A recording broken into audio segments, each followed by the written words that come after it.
আরে মা, আমি তো আর মাসুম মানুষদের মারতে পারবো না, এখন তোমাকে আমার রক্ত খেয়ে বেঁচে থাকতে হবে। আরে বেটা, না না, আমি তো মরে যাব, তাও আমার ছেলের রক্ত খেয়ে আমি বেঁচে থাকতে পারবো না। আবি ইয়ার, এখন তো আমাকে কিছু করতে হবে। হ্যাঁ হ্যাঁ, এখনই তো মজা আসবে। আবে ভাই, আজকে তো আমরা কোনো কাজ পেলাম না, মনে হচ্ছে আজকে না খেয়ে থাকতে হবে। আরে তুমি তো ঠিক বলেছো। আরে তোমাদের ভিতরে কেউ কি কাজ করবে? হ্যাঁ হ্যাঁ সাহেব, আমি কাজ করবো, ও তো কাজ করবে না, আমি কাজ করবো। হ্যাঁ হ্যাঁ ঠিক আছে, আমি তো বুঝতে পেরেছি, চলো চলো আমার সাথে চলো। আরে সাহেব, আপনি তো অনেক ভালো, আপনাকে অনেক ধন্যবাদ। আমাকে কোথায় কাজ করতে হবে? এই তো একটু সামনে যেতে হবে।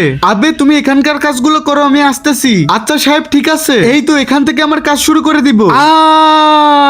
হা হা হা হা, এখনই তো মজা আসবে। ওরে বাবা, এখন আমি কোথায় আছি? আরে ওটা আবার কি? এখন তো তোমাকে আমি খাবো।